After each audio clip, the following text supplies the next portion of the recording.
오늘 저는 여러분과 함께 무엇으로 심든지 그대로 거둔다는 말씀으로 은혜를 나누고자 합니다.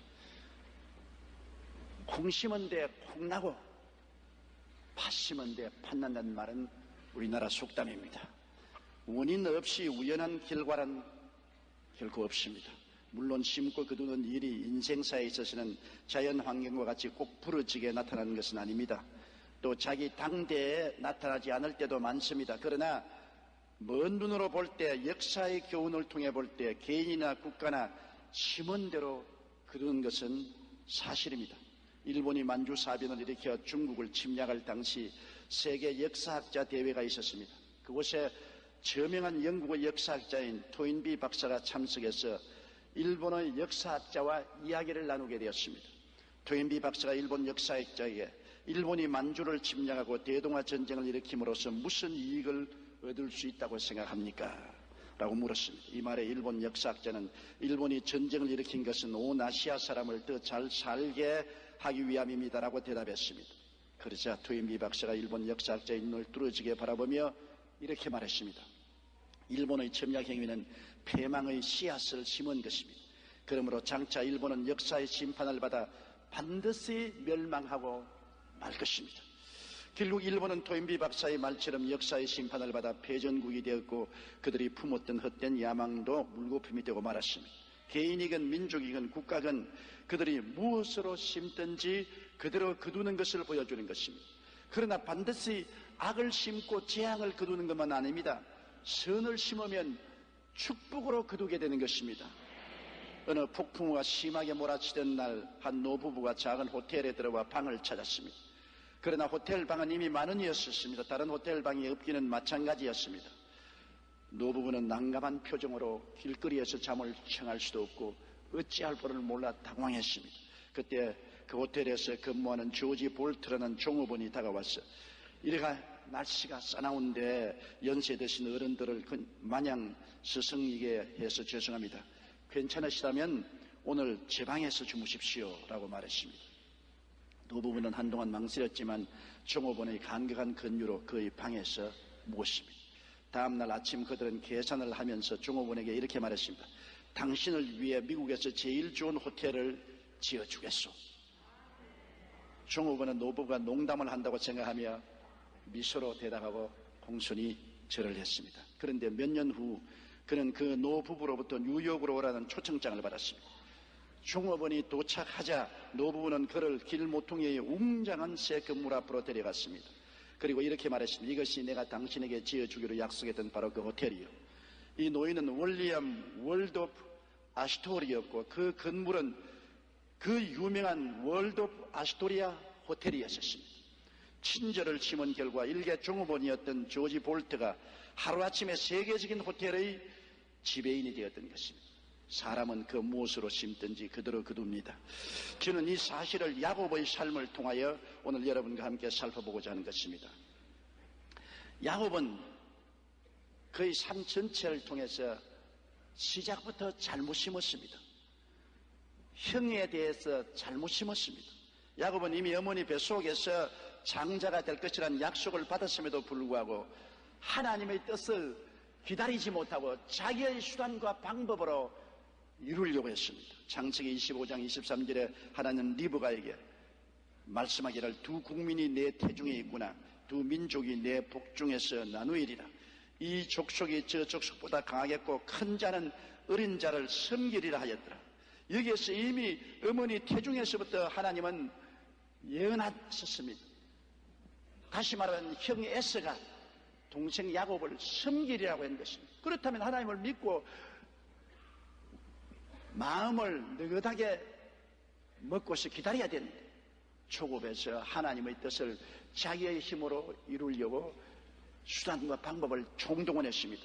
형의 곤고한 기회를 타고 팥죽 한 그릇으로 장자의 명분을 빼앗았습니다. 형이 사냥하고 오는데 허기증이 나서 배가 고파 있는데 야곱이 팥죽을 끓이고 있었습니다. 형이 와서 팥죽 한 그릇 따오. 야곱은 기회라고 생각하고 형이 장자 명분을 내게 팔면 팥죽 한 그릇 주겠다. 형이 말하기를 배고파 죽겠는데 장자 명분까지 끝해서 뭐하냐. 오냐 장자 명분 내게 팔았다. 그러고 팥죽 한 그릇 얻어먹었습니다. 세상에 이런 망령된 일이 어디 있습니까? 장자의 명분이 얼마나 큰데 그 명분을 팔고 팥죽을 얻어먹었겠습니까? 창세기 25장 34절에 야곱이 떡과 팥죽을 에서에게 주며 에서가 먹으며 마시고 일어나갔으니 에서가 장자의 명분을 경홀히 여기며 했었습니다.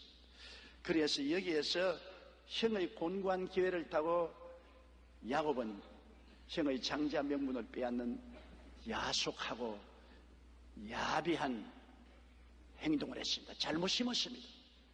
결코 좋은 결과를 맺을 수 없는 악의 씨앗을 심은 것입니다. 그 다음에는 또 아버지를 속이고 어머니와 합작하여 장자의 축복을 도적했습니다.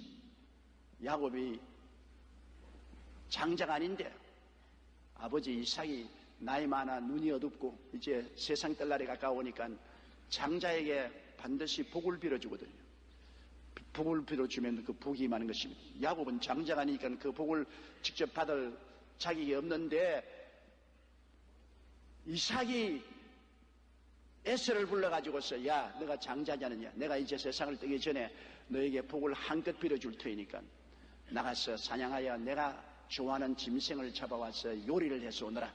내가 맛있게 먹고 마시고 너에게 한껏 복을 주겠다. 이 이야기를 같이 있던 어머니 리브가가 들었어요. 리브가는 에서보다도 야곱을 사랑했거든. 야곱을 불러서 야 너 아버지가 에서에게 복을 주겠다니 나는 에서가 복 받기를 원치 않는다. 내가 복 받기를 원한다. 당장 짐승의 우리에 가서 짐승을 잡아서 오너라. 내가 요리하마. 그래서 야곱이 짐승을 잡아오니 에서의 부인된 리브가야 남편의 입맛을 너무 잘하지 않아요. 인류 요리를 만들었어. 그래서 그 둘째 아들 야곱에게 음식을 들려서 아버지에게 대접하고 복을 받도록 하는 것입니다. 아버지에게 들어갈 때 그 둘째 아들 목에다가 염소틀을 감고 손에도 염소틀을 발라서 마다달처럼 부슬부슬 털이 나게 하는 것입니다. 야곱이 들어가서 아버지가 원하시는 대로 짐승을 잡아서 요리를 해왔습니다. 나는 아버지의 맏아들 에서연이 나를 축복해 주시옵소서.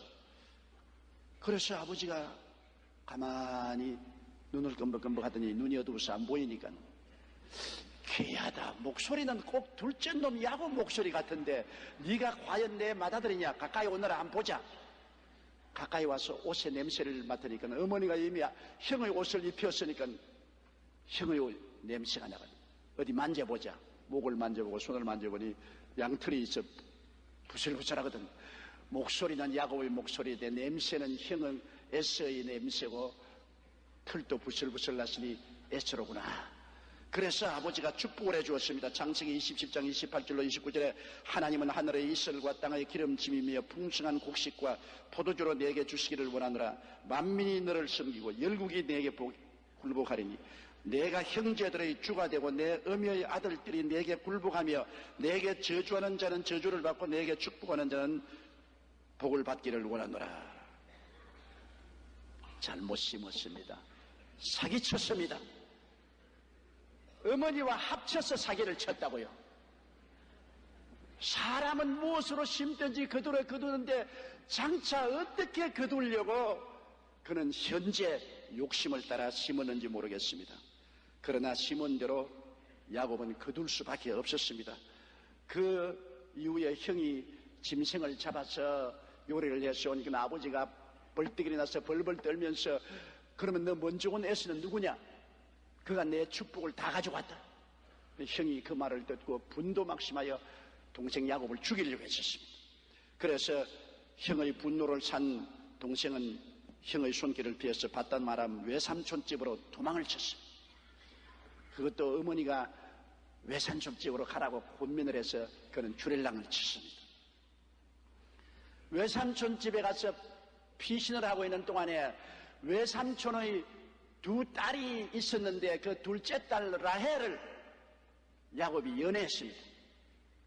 라헬은 굉장히 이쁘고 참한 처녀였습니다. 야곱이 너무 좋아했었습니다. 그래서 외삼촌에게 가서 말했습니다. 외삼촌 라헬을 내 아내로 주세요. 그러면 내가 7년 동안 공짜로 외삼촌을 위해서 일을 해드리겠습니다. 그런데 외삼촌 딸 라헬을 위하여 7년 노동을 했으나 첫날 밤을 지나고 보니 라헬이 아니고 좋아하지 않은 그 언니 레아였었습니다. 그때는 전등불도 없고 촛불도 없은지라 밤에 캄캄한데 신부가 들어오니 누군지 알 수가 있어야지요. 그래서 그 신부하고 첫날 밤을 지나고 보니까 라헬이 아니고 레아였습니다. 우리 어머니도 그 말 하셨어요. 너 아버지 내가 하룻밤 지나고 그 이튿날 얼굴을 처음 봤다 그래요. 옛날에도 시집 오면 남편이 누군지 모르고 그냥 부모들이 맺어준 대로 시집 와서 살다가 얼굴이 어떻게 생겼는지 보는 겁니다. 운이 좋으면 미남도 만나고 미녀도 만나고, 운이 나쁘면 호박도 만나고 그렇게 된 것이죠. 그래서 야곱은 너무나 속이 상했습니다. 창세기 29장 25절에 보면 내가 라헬을 위하여 외삼촌께 봉사하지 않았나이까 외삼촌이 나를 속이시면 어찌미니까.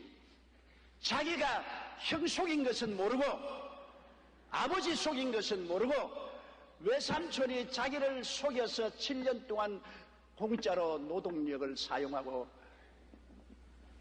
둘째 딸 라헬을 주지 않고 레아를 준 데 대해서는 분도 막심하고 원통하게 느낀 것입니다. 그때 외삼촌이 말했습니다. 라반이 가로되 형보다 아우를 먼저 주는 것은 우리 지방에서 하지 아니한다이라. 이를 위하여 7일을 채우라. 우리가 그도 내게 주리니 내가 그를 위하여 또 7년을 내게 봉사할지니라.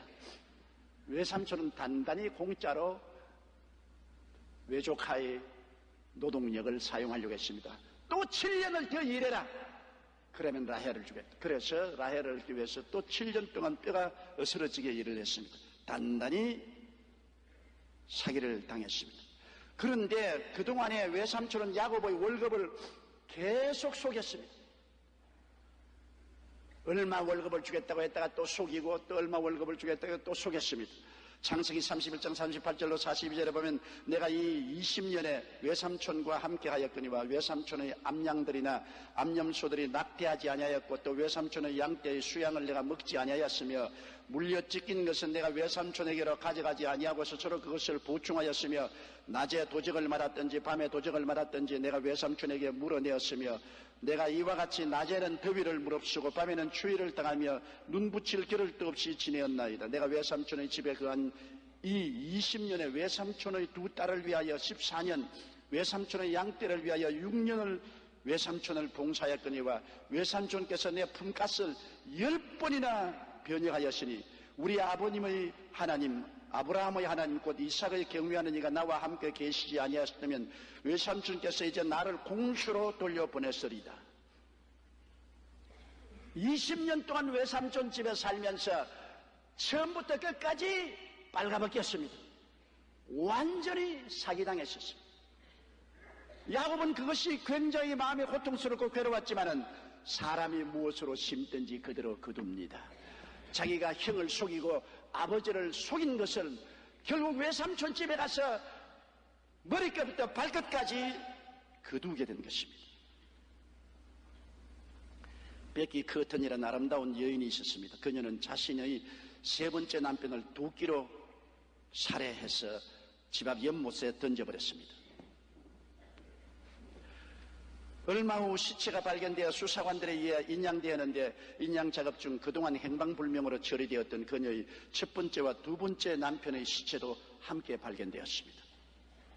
부검 결과 한 사람은 큰 공업용 바늘에 심장이 찔려 죽었고 다른 사람은 독살되었음이 밝혀졌습니다. 얼마 후 이 희대의 악녀는 재판을 받았는데 그녀가 얼마나 아름다웠던지 그 재판 과정을 지켜보았던 메이슨 로크 원서 목사는 이렇게 묘사했습니다. 법정에선 그녀의 보석 같은 눈에서 눈물이 흘러내렸다. 그녀가 장밋빛 뺨에 눈물을 흘리며 무죄를 호소하자 그 미묘한 아름다움에 법정 전체가 혼이 빠져버린 듯 했고 엄격한 판사도 마음이 풀어진 모습이었다. 판사나 배심은 모두 몸을 앞으로 내밀고 넋을 잃은 채 세상에 어쩌면 저렇게 마음을 끄는 사람이 있을까라고 감탄했다. 결국 판사와 배심원들은 이렇게 아름다운 여인이 그토록 잔인하게 사람을 죽일 수가 없다고 생각해서 증거가 부족하다는 이유로 무죄 판결을 내렸다. 판결이 끝난 후 베키 커튼은 보란듯이 배심원이었던 사람과 결혼해 사치 행각을 벌였다. 그러나 얼마 지나자 그녀의 자신의 친오빠가 그 여동생을 살해하고 말았다. 사람은 속일 수 있어도 하나님은 속일 수 없습니다. 자신이 심은 대로 거둔 것입니다. 너무나 아름다운 여인이기 때문에 판사도 검사도 배신원도 혼이 빠져버렸습니다. 그의 눈물의 호수에 무죄를 선언했지만 하나님은 그렇지 않으셨어요. 결국 하나님은 친오빠를 사용하셔서 그를 살해하고 마는 것입니다. 사람이 무엇으로 심든지 거두는 것입니다. 그러나 또 잘 심은 것을 보세요. 미국의 보스턴시의 시드로사라는 청년이 거상 바턴을 찾아갔습니다. 제가 워싱턴에 소매상을 하나 차리려고 하는데 2,000불만 돈을 빌려주십시오. 바턴은 담보물을 주면 그렇게 하겠다고 했습니다. 그러나 시드로사에게는 담보로 내놓을 만한 것이 없었습니다. 회사 규정상 확실히 담보물 없이는 돈을 빌려줄 수 없었지만 버튼은 그 청년에게 믿음이 갔습니다. 그래서 장래가 촉망되는 젊은이에게 투자하는 마음으로 선뜻 무담보로 2,000불을 빌려주었습니다. 이 일이 있은 지 10년 후에 세계적인 대공황이 왔습니다. 바턴의 사업도 도산되어 빚을 갚지 않으면 도저히 재기할 수 없었습니다. 이 사실을 듣게 된 시드로사는 바턴을 찾아왔습니다.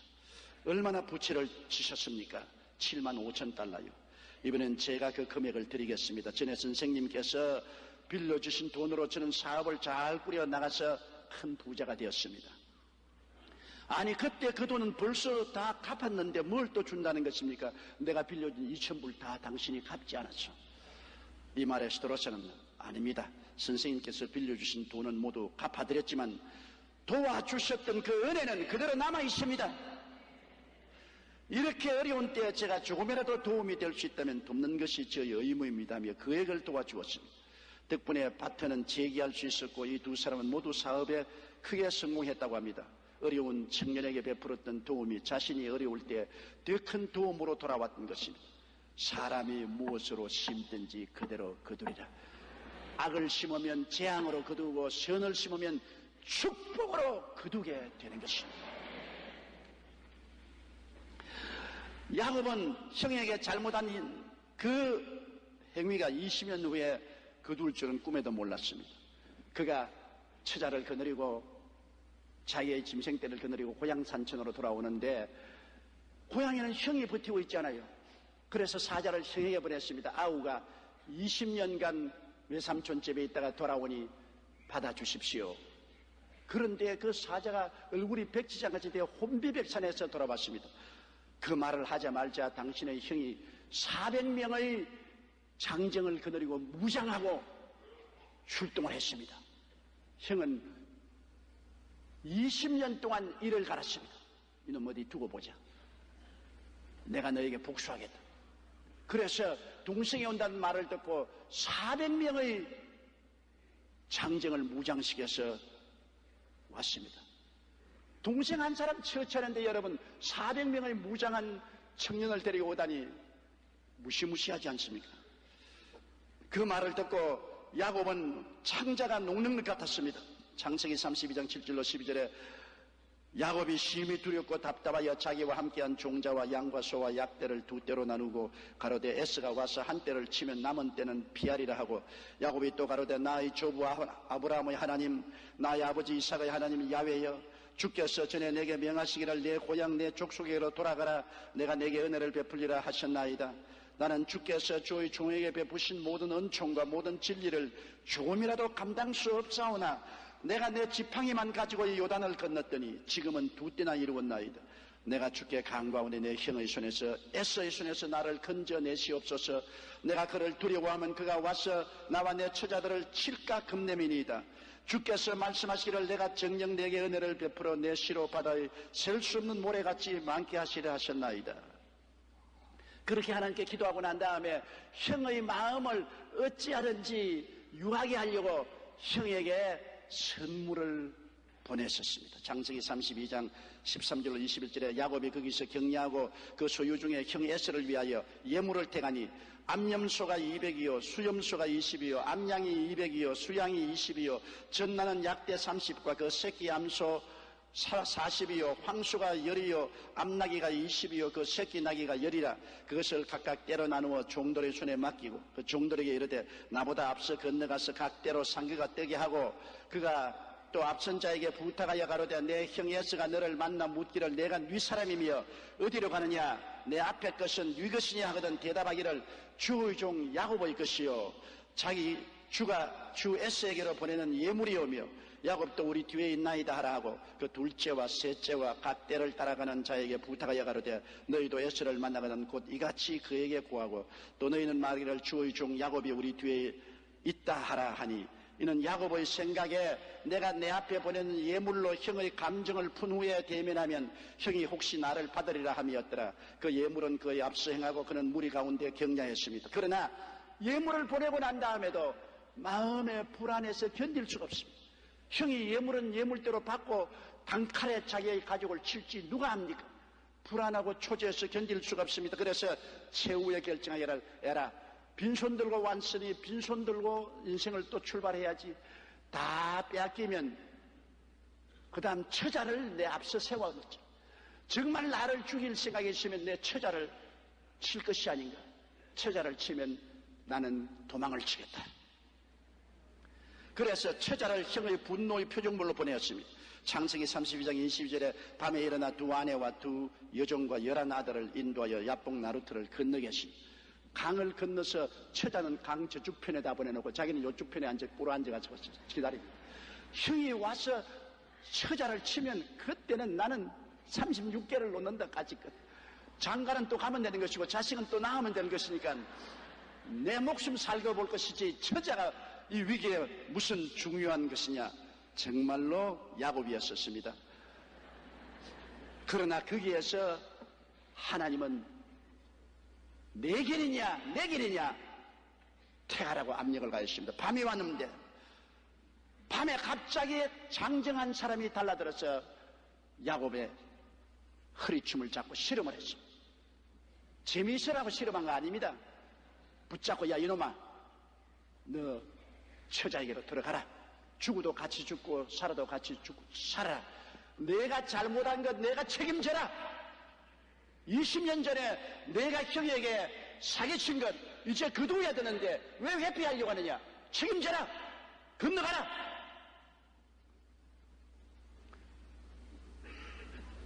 야곱은 안 건너갈랍니다. 나 감당 못해요. 나 살아야 되겠어요. 내 짐승 다 잃어버리고 내 처자식들 다 죽더라도 나만 살아야 됩니다. 야곱은 책임 회피고 그러나 하나님은 책임 걸머져라. 네가 목을 내어놓고 잘못 심은 거두어라. 그래서 그 사람하고 날이 새도록 실험을 하는데 나중에 그분이 야곱의 환도불을 치니까 다리가 우적적하고 절름발이가 됐어요. 그러니 이제 절단 났습니다. 절름발이가 돼서 어떻게 달아납니까? 그래서 그 사람을 잡았습니다. 잡고 나를 축복해 주십시오. 그렇지 않으면 당신을 놓지 않겠나이다. 야곱은 그분이 보통 분이 아닌 줄 알았습니다. 사실 맞았어요. 그분이 바로 하나님의 사자 요사의 육으로 나타난 예수 그리스도가 영적인 모습으로 나타났을 때인 것입니다. 그러자 그분이 물었습니다. 내 이름이 뭐냐? 야곱입니다. 야곱이라는 이름은 쉽게 말하면 교활한 사람, 사기꾼이라는 것입니다. 너는 교활하고 사기쳤지. 그러나 너가 이제 내게 항복하고 깨어졌으니 내 이름을 야곱이 아니고 이스라엘이라 하리라. 이스라엘에는 항복한 사람, 하나님과 씨름해서 이긴 사람. 하나님과 씨름해서 지면 이기게 되는 것입니다. 왜? 하나님이 돌봐 주시기 때문에. 그러므로 너는 이제는 야곱이 아니라 이스라엘이다. 그는 완전히 깨어져서 옛날 야곱의 교활하고 사기친 인생, 무책임한 인생을 다 청산하고 하나님께 항복하고 이스라엘이 되어서 하나님과 더불어서 일어나 야복강을 아침에 건너갑니다. 성경에 보면 그가 야복강을 건널 때 태양이 떠올랐다고 했습니다. 아침에 되어 태양이 떠올랐을 뿐 아니라 그 인생에 태양이 떠올랐습니다. 야곱으로 인생을 사는 이상, 교활하고 사기치고 자기 중심으로 사는 이상은 끝까지 캄캄한 밤이고 하나님과 씨름해야 됩니다. 깨어져서 하나님께 항복하고 하나님 종이 되면은 그 이름이 이스라엘, 하나님과 씨름해서 이긴 자, 하나님의 왕자가 되고 그 인생에 태양이 떠오르게 되는 것입니다. 그는 쩔뚝쩔뚝하면서 온몸에 상처를 입었으나 야복나루터를 건너서 처자가 있는 그곳으로 갔습니다. 나는 여기에서 굉장히 감동을 느낍니다. 그는 야곱이 밤새도록 하나님의 사자와 씨름하고 깨어져서 변화되어 이스라엘이 되었다는 것입니다.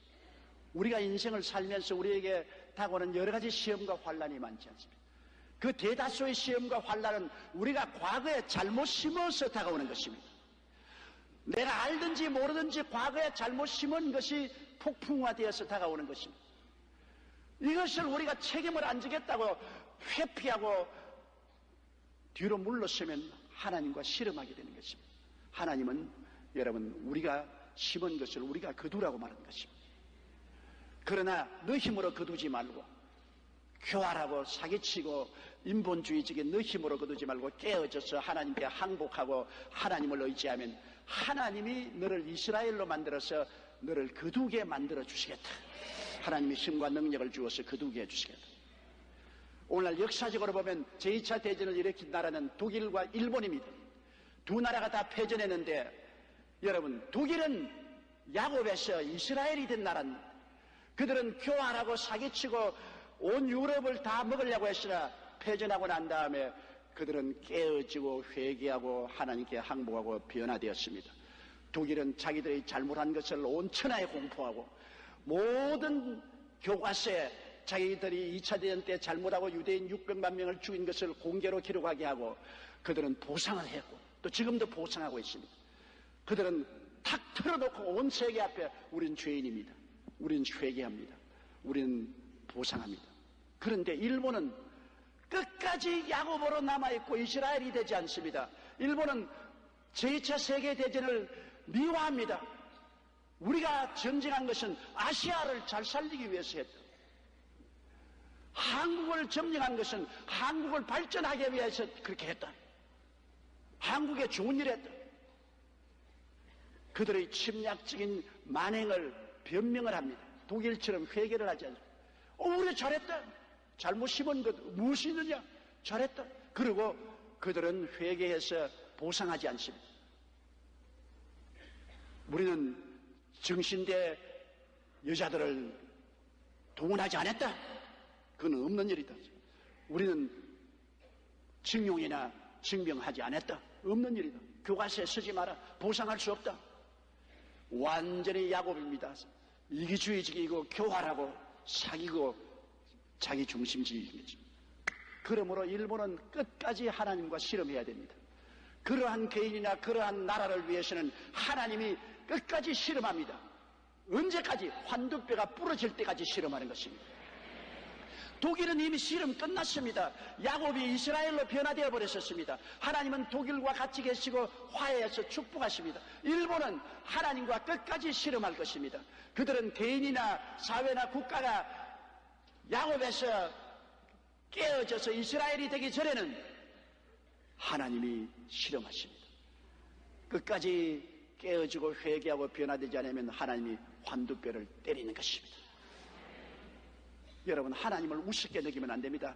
하나님을 우습게 여기지 말라. 사람이 무엇으로 심든지 그대로 거둔다고 말했습니다. 개인이나 국가나 절대로 하나님을 희롱하거나 농락할 수 없습니다.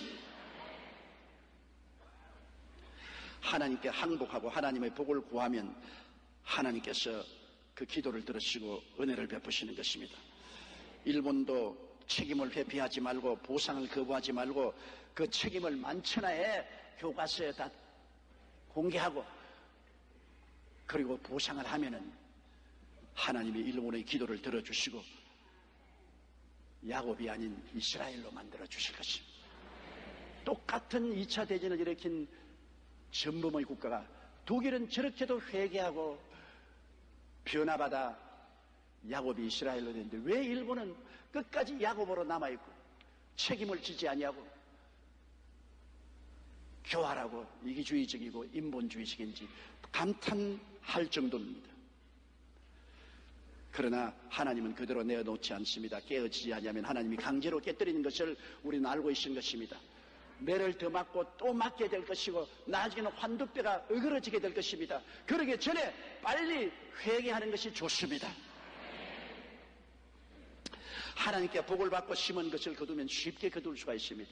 여기에 형은 400인의 청년들을 무장시켜서 시시각각으로 다가옵니다. 도망치려던 야곱은 이제는 깨어지고 변화되어 하나님과 함께 형을 향해서 나아가는 이스라엘이 되었습니다. 창세기 33장 1절로 4절에 보십시오. 야곱이 눈을 들어보니 에서가 400인을 거느리고 오는지라 그 자식들을 나누어 레아와 라헬과 두 여종에게 맡기고 여종과 그 자식들은 앞에 두고 레아와 그 자식들은 다음에 두고 라헬과 요셉은 뒤에 두고 자기는 그들 앞에서 나아가되 몸을 7번 땅에 굽히며 그 형 에서에게 가까이 하니 에서가 달려와서 그를 맞아서 안고 목을 어긋맞히고 그와 입맞추고 피차 우니라. 20년 동안 원한이 눈 녹듯이 녹아버리고 마는 것입니다. 죽이려고 온 형이 오히려 뛰어와서 동생의 몸을 안고 목을 어긋맞추고 통곡을 하고 울었습니다. 이러한 감격과 이 놀라운 역사는 하나님의 기적이 아니고는 이루어지지 않습니다. 우리 한국과 북한이 통일되는 것도 이와 같이 하나님의 역사가 일어나면 서로 얼싸안고 눈물을 흘리고 용서하고 하나가 될 수 있습니다. 힘으로도 되지 않고 능으로도 되지 않고 나의 신으로 말미암느니라고 말한 것입니다. 야곱으로 남아있을 때는 언제나 하나님과 씨름하고 하나님이 도와주지 않습니다. 깨어져서 이스라엘이 되면 그리고 하나님께 온전히 맡겨버리면 하나님이 일해주시고 하나님이 짐을 짊어주시고 하나님이 싸워주시는 것입니다. 그리고 그 결과는 좋은 열매를 거두게 되는 것입니다. 깨어지고 회개하고 항복한 씨앗은 좋은 결과를 거두게 됩니다. 독일의 나치스가 유대인을 닥치는 대로 학살할 때였습니다. 한 조종사가 비행장에서 비행기를 고치고 있는데 웬 청년이 황급히 비행기 안으로 뛰어들어왔습니다. 그러면서 하는 말이 당신이 살려주지 않으면 나는 죽습니다. 부탁이니 어서 비행기를 띄워서 나를 독일 국경 밖으로 데려다 주십시오. 애원했습니다. 청년은 유대인으로 비밀경찰에게 쫓기고 있었던 것입니다. 조종사는 청년이 불쌍하다는 생각이 들어 얼른 비행기를 띄워 그를 국경 밖으로 데려다 주었습니다. 그로부터 얼마 후 2차 대전이 터졌습니다. 이 조종사는 영국으로 건너가 연합군으로 전쟁에 참여했습니다. 그런데 그가 탄 비행기가 추락하는 바람에 중상을 입고 의식을 잃어버리고 말았습니다. 군에서는 부랴부랴 외과의를 수소문해서 이 조종사를 수술했습니다. 2주일 후 의식이 깨어난 조종사는 감사의 뜻을 전하기 위해 자신을 수술했던 의사를 찾아갔습니다. 그런데 놀랍게도 그 의사는 바로 자신이 살려주었던 유대인 청년이었습니다. 한 청년을 불쌍히 여겨 살려주었던 것이 후일 자신의 생명을 구하는 계기가 된 것입니다. 우리가 무엇으로 심든지 그대로 거둡니다. 그것이 하나님께서 정해놓으신 법칙인 것입니다. 야곱이 깨어지고 회개하고 하나님께 항복하고 과거에 심은 것을 책임지고 거두려고 나갈 때 하나님은 같이 했습니다. 야곱은 이제 깨어져서 지렁이가 되어서 살든지 죽든지 흥하든지 망하든지 성하든지 쇠하든지 주님께 내맡겠습니다. 형이 죽이면 죽겠습니다. 내가 잘못한 것 내가 하나님 앞에서 책임지고 거두겠습니다. 피하지 않겠습니다. 그러고 나갈 때 하나님이 야곱이 아닌 이스라엘과 동행했던 것입니다. 이사야 41장 14절로 16절에 지렁이 같은 너 야곱아, 너 이스라엘 사람들아 두려워 말라. 나 야훼가 말하노니 내가 너를 도울 것이라. 내 구속자는 이스라엘의 거룩한 자니라. 보라, 내가 너로 이가 날카로운 새 타작기계를 삼으리니 내가 산들을 쳐서 부스러기를 만들 것이며 작은 산들로 기각게 할 것이라. 내가 그들을 까부른 적 바람이 그것을 날리겠고 회리바람이 그것을 흩어버릴 것이로되 너는 야훼로 인하여 즐거워하겠고 이스라엘의 거룩한 자로 인하여 자랑하리라. 야곱이 깨어져서 이스라엘이 되어버리면 하나님이 같이 했었어요. 그들의 기도와 간구가 이가 날카로운 타작 기계처럼 만들어서 태산도 바삭, 작은 산도 바삭 다 바람에 날려가고 하나님의 영광을 얻게 되고 하나님 안에서 기뻐하고 즐거워하게 되겠다고 말씀한 것입니다. 사랑하는 성도 여러분 무엇으로 심든지 그대로 거둡니다. 자기가 심은 것을 자기가 모르겠다고 회피할 수 없습니다. 그러므로 여러분께서는 항상 선을 심으고 복을 거두십시오. 악을 심고 재앙을 거두지 마십시오. 사람이 무엇으로 심든지 그대로 거두게 됩니다. 그리고 심은 것을 회피하지 마십시오. 내가 교활하고 사기꾼적 심정으로 인본주의로 피해보려고 하지만 그러면 하나님과 실험하게 되는 것입니다. 하나님 앞에서 환두뼈가 부러지게 되는 것입니다. 내가 스스로 심은 것을 하나님 앞에 항복하고 회개하고 두 손 들고 나와서 의지하면 하나님이 함께하여서 여러분은 심은 것을 다 쉽고 편안하게 거두게 해주시옵시고 하나님의 은총과 사랑으로 채워주시는 것입니다. 다 같이 고개 숙여 기도드리겠습니다. 전능하시고 거룩하신 아버지 하나님, 성경에는 하나님을 마누리 여기지 말라고 했습니다. 하나님을 우습게 생각하지 말라. 사람이 무엇으로 심든지 그대로 거둔다고 말했습니다. 선을 심어서 복을 얻는 사람이 있고 악을 심어서 재난을 거두는 사람이 있습니다. 바람을 심고 폭풍우를 거두는 사람들이 있습니다. 하나님 아버지여, 그러므로 우리들은 사랑으로 심고 의로 심고 은혜로 심는 우리들이 되게 도와주시옵소서. 아버지 하나님이시여, 우리의 심은 것을 책임 회피하지 말게 도와주시옵소서. 심은 것을 하나님 앞에 깨어져서 겸손하게 거두는 이스라엘이 되게 도와주시옵소서. 야곱같이 교활하고 사기치고 인본주의자가 되지 말게 도와주시옵소서. 아버지여, 기도합니다. 우리 동양에서 일본이 회개할 수 있도록 도와주시옵소서.